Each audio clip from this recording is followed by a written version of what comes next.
London, April 2022. Welcome to my first ever video. I'm Siva Akil, an Indian guy in uni in the UK, and this video is going to be a look into my April this year, and it will be a story of how I experienced this month along with some of the content I watched at the time. Well, to kick it off, I actually started the month in London. I ended up visiting London because a few friends were coming over to visit the UK at the time, and I was only there for a day though. So this was like a short and sweet trip, and as the trip ended, I rushed back to Manchester and ended up boarding a flight to Doha, Qatar, where I was actually transiting. I had Easter break in uni, so I decided to go visit my parents who live in the Philippines. Incidentally, on these massively long haul flights, I ended up continuing my journey through Jojo Part 3. Quite a few of my friends have been telling me to watch Jojo's, you know how it is, watch Jojo's, etc, etc. And I finally did end up caving in a few months ago.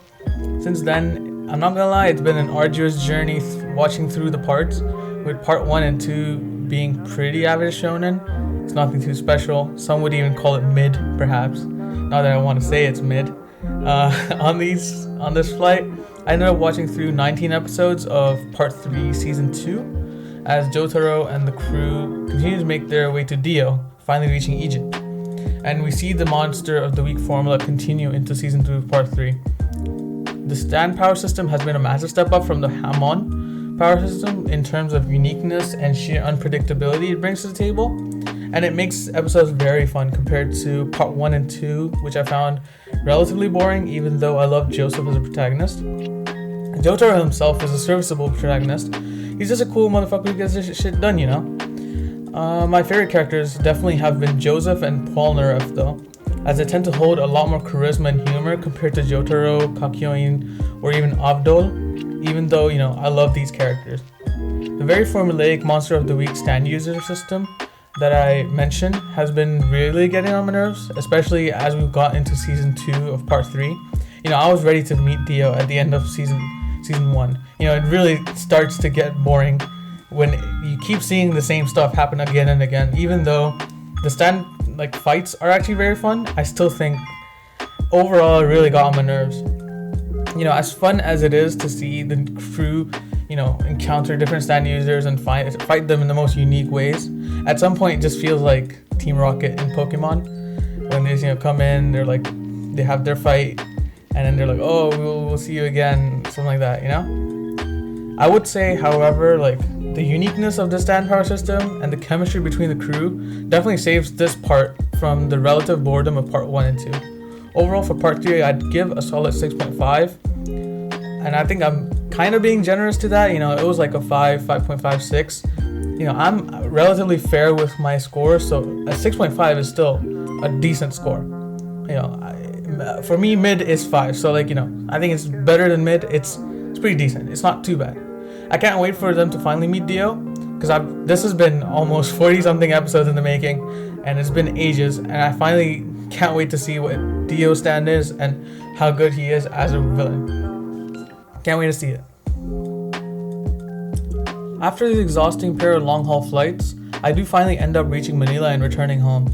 It was honestly so refreshing to meet my parents and also see my dog again. And upon reaching Manila, the jet lag did hit like a truck though. A 7-hour time difference is almost impossible to get used to in a day or two.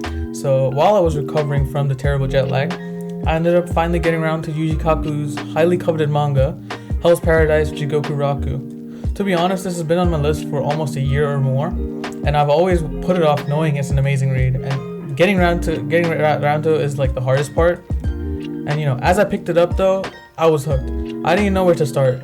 It was just amazing from start to finish. From the power systems to the characters to the protagonist and the mystique that surrounds this manga, you'd never guess this was Yuji Kaku's first work. Gabimaru, our main character, is an incredibly well-written character, an individual who seeks to learn the value that is found in vulnerability and exposing emotion. And as he grows out of the title that was given to him, Gabimaru the Hollow.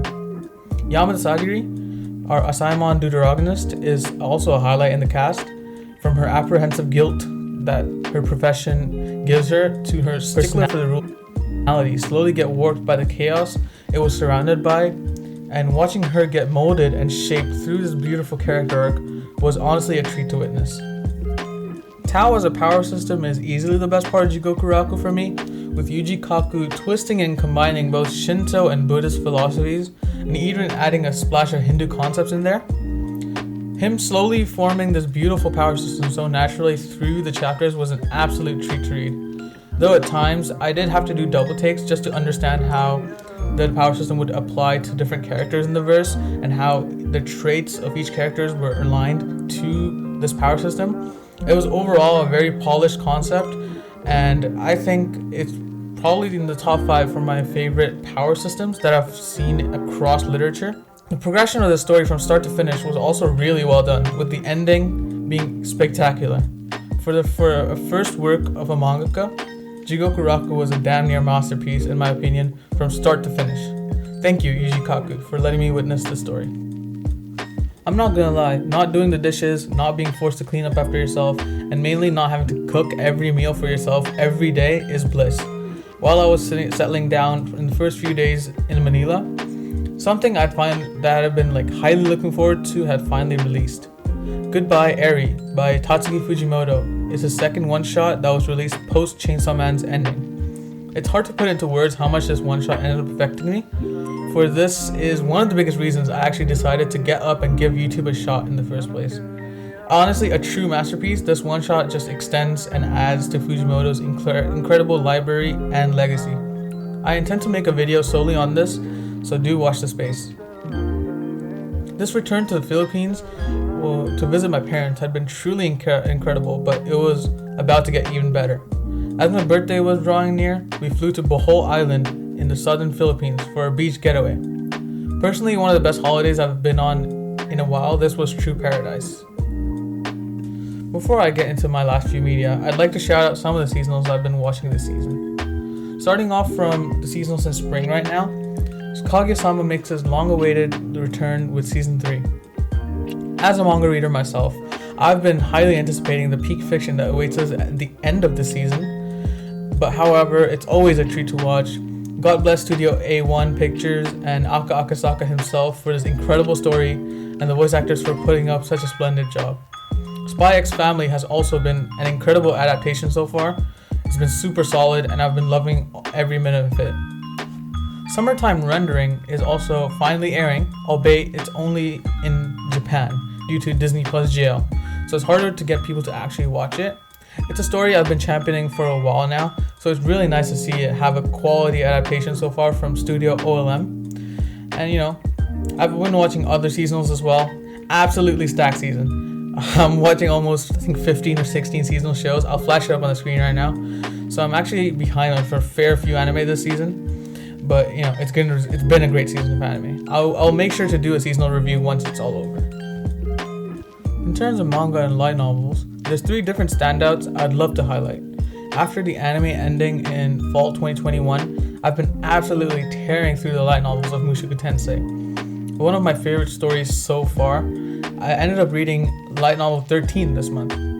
I've been slow to the punch in terms of blazing through the story, but after buying LN7, I've been slowly buying all the light novels, and I've made sure as a point to buy all the light novels so that I can have fun reading it in person. Light novel 13 was honestly a welcome break from all the absolute shit that Rudius has experienced in light novel 12, and it was super nice to see Rudius enjoying life for a bit and having fun with his family and university after the horrible time he's had recently in light novel 12.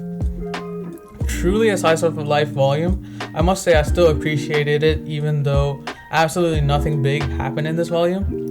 I'd probably give this an 8 out of 10, even though I give the whole story a 10 out of 10. I ended up having to search frantically through all of Philippines and all of UK for volumes 14 and 15, and I finally ended up ordering and receiving both volumes, so I can't wait to read what's coming up in the story. As the month was ending, I had to finally return to Manchester as Easter holidays had finally come to an end. Exams are around the corner, so it definitely feels slightly melancholic returning to the UK. Going from some amazing sunlight and some great weather to the depressing cold and cloudy weather of Manchester definitely takes a toll on you. As I came back to Manchester though, I unexpectedly picked up Ashi, a football manga. As I had been already reading Blue Lock and had been enjoying it a lot every week, I used to slightly think low of Ashi just due to it having worse artwork compared to Blue Lock and a smaller fan base. As I simply watched the first 3 episodes of the season, I finally decided to bite and pick up the manga. Honestly, this is an incredible manga. A completely different manga from Blue Lock at a fundamental level. Ashi delves into youth football from tactics to player mentality to positioning and division. A true complete football manga, it doesn't purely devote and hyperfixate itself onto goals and strikers like Blue Lock does, and honestly it was an incredible read. I found myself staying up till 4:30 in the morning just reading this and I couldn't stop. Ashito is a great protagonist and his dynamic with Akutsu is easily the highlight of the manga. The big twist that comes around chapter 40 to 60 is one of the best decisions the mangaka made, and pushing Ashito to this position was a masterclass. As Ashito grows and learns, his arc comes to its highest point it has been so far in the Aomori Seiran match. This game was honestly an incredible read. From the standout characters like Ran, Akutsu, and Ashito, along with Fukuda and the Aomori coach, who I'm forgetting the name of, they were all incredible. The standout moment, however, is Ashito's incredible growth in this match, and the moment with Akutsu. This double spread, which I will flash on the screen right now, is everything I wanted and more, as Akutsu finally recognizes Ashito as a capable player, and finally puts his trust in him fully. Just incredible writing. The dynamic between Ashito and Akutsu is something I'll treasure fully in this manga. As the month draws to a close and I settle back into Manchester, I'm going to be finally prepping for exams which are around the corner. It's going to be a tough month, so do a small prayer for me that I nail these exams. Thank you for watching my first ever video. I'll try to keep posting since this is a passion I really like to pursue, and I hope you guys enjoyed the video. Time to dig some soil for my civil engineering degree. See ya!